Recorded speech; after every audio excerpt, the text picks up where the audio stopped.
Welcome to the Anchor Your Retirement podcast. I'm your host, Barbara Gullen, hanging out with my buddy and pal in the studio today, Tony Shore. How you doing, Tony?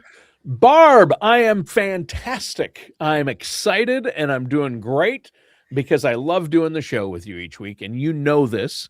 Yes. We have so much fun talking before the show. If our listeners and viewers could only Be see a us little fly on the laughing wall. and Yeah. talking. And I almost made you do a spit take earlier, making jokes while you're Yes. taking a drink of water Yes. there. But that's all part of the fun. But it's so educational. And what I'd like to point out to our listeners and viewers, well, I do bring some knowledge of the financial world and retirement income planning, financial planning, things like that, Roth You've been doing IRAs, this for a while. Social Security maximization. Yeah, I've learned a lot from you and from others in the financial world and worked with some of the top financial advisors and interviewed some of the top financial people. I've interviewed Ed Slott like 3 times in the last 6 months, and he's a That's tax. exciting. It is because he's considered the premier He is tax expert on Roths in the so United sweet. States. Yes. Yeah, and he's always on CNBC or Fox Business, the business news channels, Bloomberg. But at any rate, what I don't know a lot about is our topic today. And when you told me the title, I'm like, I have no idea what she's talking about. So this is it. And I like that because I'll ask questions and I'll learn something, and really federal employees and those types of things. That's probably the area I'm weakest that we talk about. And Even though you you have family members that are federal I do employees. have family members that are government employees and some that are federal employees and some that are military. But I don't know a lot about the benefits and the finances of it, or at least I didn't. I've learned a lot since starting the show with you because this is an area of expertise for you, and you're a specialist in this area as well. So this is good. I Yeah, work on it.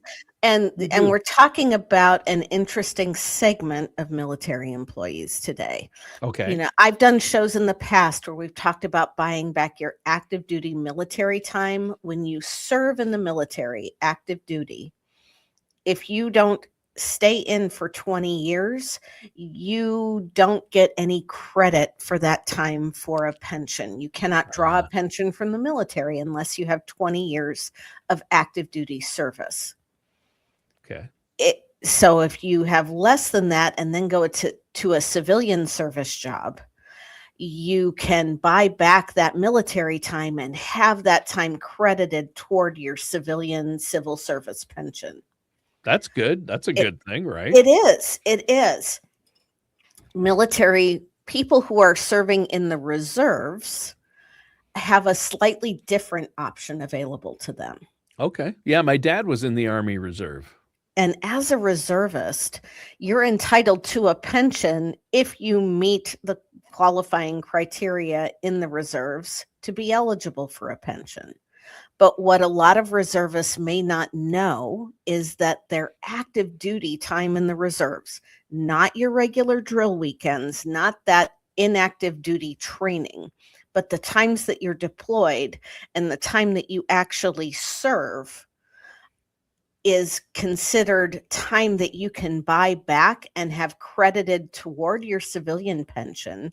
And it does not reduce or negate your pension as a reservist. Oh, wow. Okay.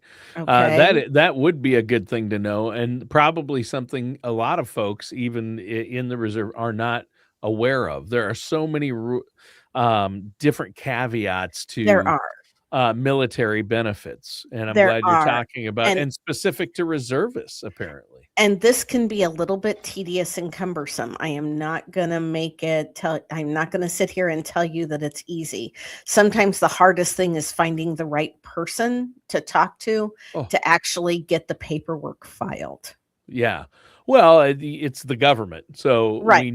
we know they don't make it easy, and I feel so obviously, we support the veterans, but I feel so sorry for our veterans sometimes, or so bad about the way the system treats them, Can be a how lot of overly work. complimented it over complicated. It's overcomplicated. There's Mm. so much paperwork. There's hoops. There's so many different laws and caveats. I can't imagine figuring it all out without somebody like yourself Yeah, who is they've going through this all the time with people. yes, in the military, you can be assured they've got a form for that.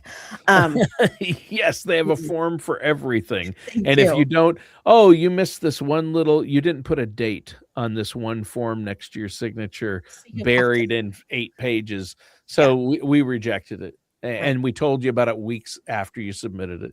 And then Yes, it'll take weeks for us to process it again. It's the delays are crazy. It is. I wish they would simplify things, I do especially too. for our veterans and our Yes. military. I mean, Mhm. that's true service and It why is. Yes. things are like that. Don't get me started on Right. But veterans. the first thing you're gonna wanna do as a reservist to see what kind of time you're eligible to buy back is you wanna get a copy of your DD 214, which is your service record, Mhm. and you're gonna look for your Title 10 or Title 32 time. That's time that's designated as active duty time and not the training, the inactive duty training. Hmm. That time is what's eligible for you to buy back and add to your civilian pension. And, you and I were talking off camera, and you were like, "What do you mean civilian pension with the Yeah. reserves?" Yeah. Even on a military base, you have a lot of people who are working on that base that are civilian employees. Sure. For example, on Fort Leavenworth, there's roughly 36,000 people on that post, and roughly half of them are civilian, not military employees. Sure. So when you say civilian pension, what is that? What is a civil what's an example? Like your CSRS or your FERS pension. Mostly we're going to be talking about FERS. There are very few CSRS employees left. That retirement system phased out in the 80s, and most Mm. of the people that were eligible for that retirement system have retired. But with FERS, you can buy back, like I said, that Title 10 or that Title Mm. 32 active duty time and Sure. have it added to your civilian pension, and it does not reduce your military pension. If you can buy it back, have it added to your FERS, which will help you in the long run and probably be very beneficial, right? Yes, yes, because your first pension is roughly either 1 or 1.1% of your high 3 pay for every year of credited service that you have. That 1 or 1.1% depends on if you've got more than 20 years and over age 62, then you're gonna get that 1.1% calculation. If you retire before age 62 or with less than 20 years of service, or 20 years of service or less, I should say, you're only going to get 1% for every year that's Ah, credited. okay.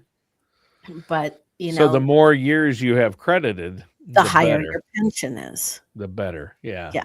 So you want that time to Right. count because Right. time is money in this case, and it's It worth is. buying It it really is. back.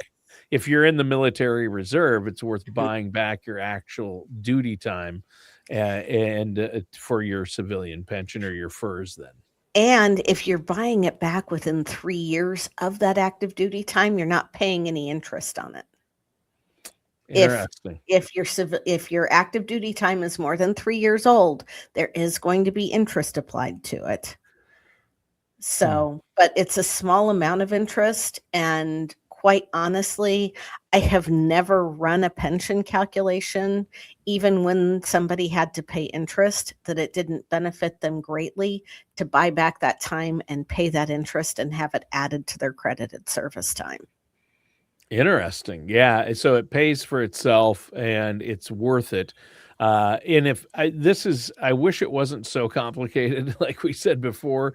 Mhm. But that's where you come in, somebody who has expertise in the field, who's a specialist with this. And I know this is something you've done and you've gone through this process, so you know how to help people with this. Yep. The first thing you're gonna wanna do as a reservist is obtain a DD 214 for all of your active service times, all of the active periods. Then you would submit an estimate request for your military earnings to DFAS. That's the DFAS Defense Finance and Accounting Service. Easy for you to say, right? Great. Okay. More government names and acronyms I know. to wade through. Yeah. And then you will submit the application to make a service credit payment. I think that's form SF 3108. And then you have a couple of different options for how you buy back that military time. Depending on how much it is, you can make a lump sum payment and, pull the money out of your savings or whatever and have it done all at once.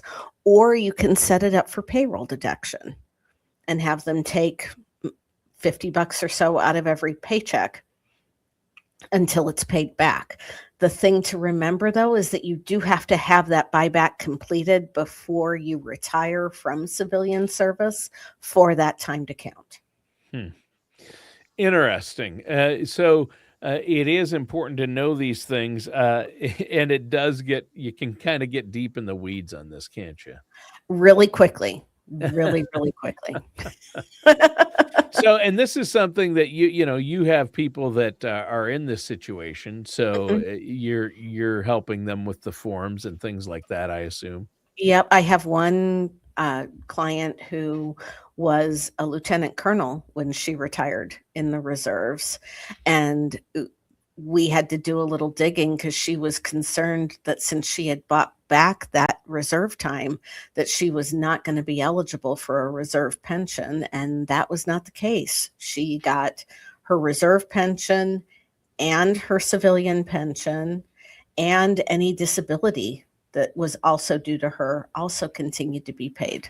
And so she was able to apply her reserve time Yes. to her FERS without jeopardizing her actual reserve pension. Right. Yeah, so she's getting a reserve pension and a civilian pension. Mm-hmm. And able to use the time for both then by filling out these forms. Am I getting this? You are. Yes, you're getting it absolutely right.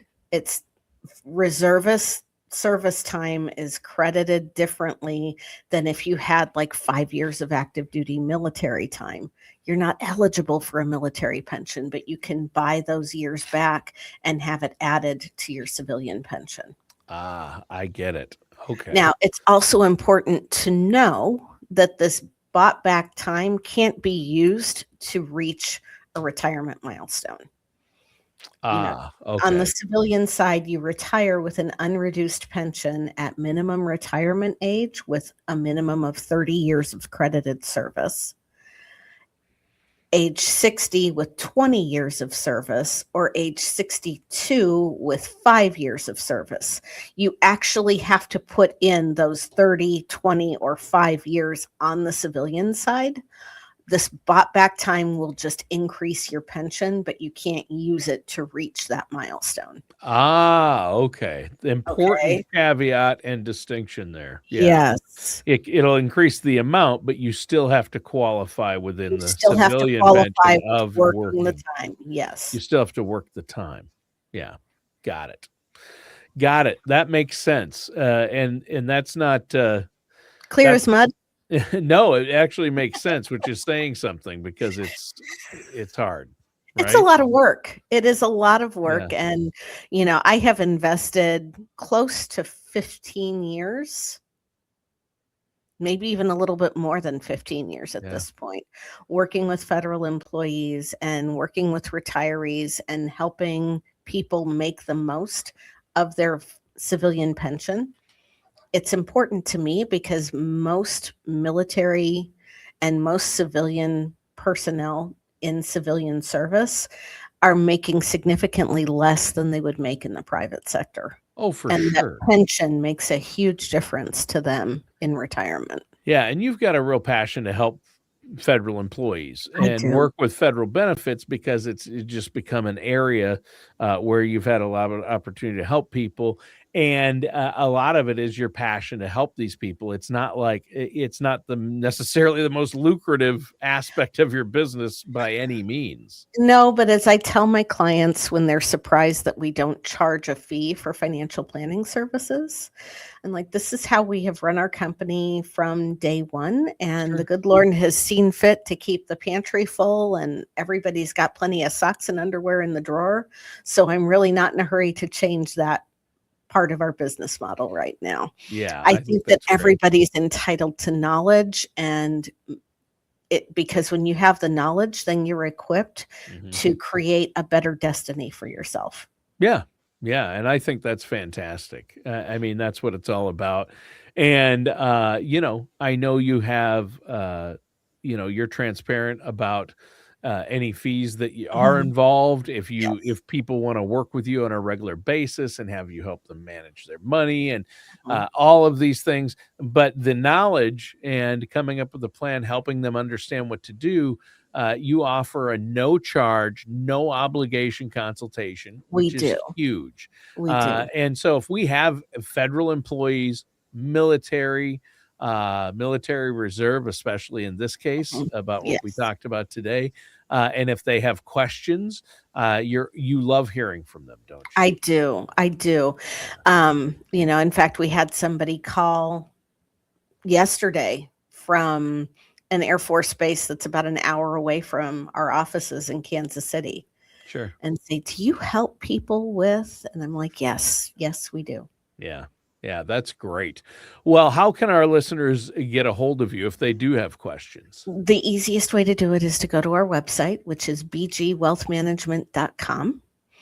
And if you want to listen to other topics for federal employees on our podcast, go to your favorite streaming site and find us at Anchor Your Retirement. You can also go to anchoryourretirement.com. There's a list of past podcasts there as well. But I think if you go out to one of the streaming platforms, you'll see all 120 some of the past episodes that we've done. I'm not sure that we have all those listed on Anchor Your Retirement. Or you can do it the old fashioned way and call our office at area code 913-553-6222. All right. Well, Barb, great topic today Thanks, Tim. and a lot of great information for folks out there, especially the military reserve folks. And I just want to encourage our listeners, pick up the phone, give Barb a call, whether you have a question about this or some other financial aspect or your benefits, even if you're not in the military reserve. Again, Mhm. that number is 913-553-6222, or go to bgwealthmanagement.com. Yep. Barb, great show today. Thanks, Listeners and Tony. viewers, yeah, thanks for tuning in. I love it. That does it for today's episode of Anchor Your Retirement with our host, Barb Golan. We'll see you soon.